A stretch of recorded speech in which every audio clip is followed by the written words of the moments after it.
Earlier this year, a statement was put out by Jacob Rothschild. This is part of the famous Rothschild banking and industrial cartel, like the big family that we always hear about, who wields such a significant economic power across the world.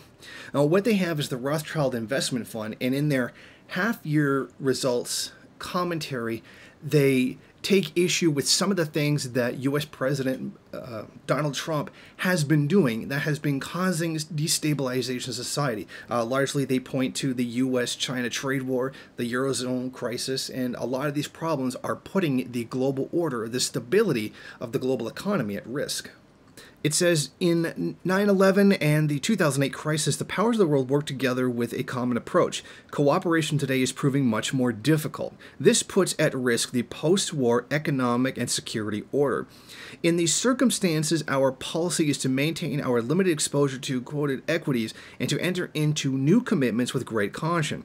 The cycle is in its 10th positive year, the longest on record. We are now seeing some areas of weaker growth emerge. Indeed, the IMF has recently predicted some slowdown.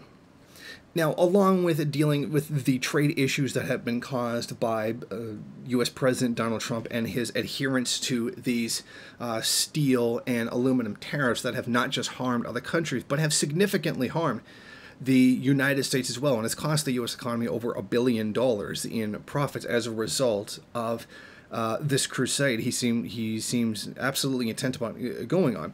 Now, the Rothschild report also pointed to the potentially destructive debt levels in Europe and the trade wars as a source for the possible economic problems inside of the country. Now, it's very important to understand why they're saying this. Now, it's very easy to just say, oh, it's the Rothschilds, Jewish conspiracy, all that kind of unscientific nonsense, which doesn't get to the heart of understanding the economic problem that exists. Capitalism is a global system of competing enterprises, some of them small, some of them too big to fail. Now, the problem with this is they're always going against each other. Some of them benefit when others lose. And by that very conflicting nature makes it prone to crisis. You know, the monopolization of capital, the very functioning of the market that ends up concentrating capital into fewer hands as possible, debt levels, much economic growth based on the growth of debt. And that's what the Rothschilds are essentially afraid of. They are afraid of this contradiction now, the manifestation of them getting out of hand and being too much for them to handle, and this causing a destabilization. The one thing capitalism needs more than anything else is social peace and stability. But these are the very things that are the product of capitalist society. Instability, social unrest, the very nature of capitalism and its contradictions cause the social unrest. It causes inequality. It causes an unending stream of conflicts in the economy.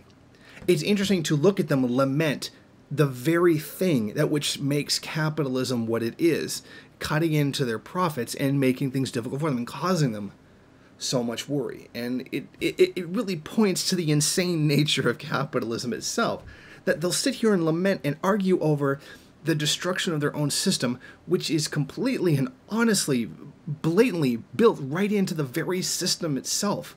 And they are so completely tone deaf to it. They cannot see it because, frankly, it's not in their profit motive interest to do so.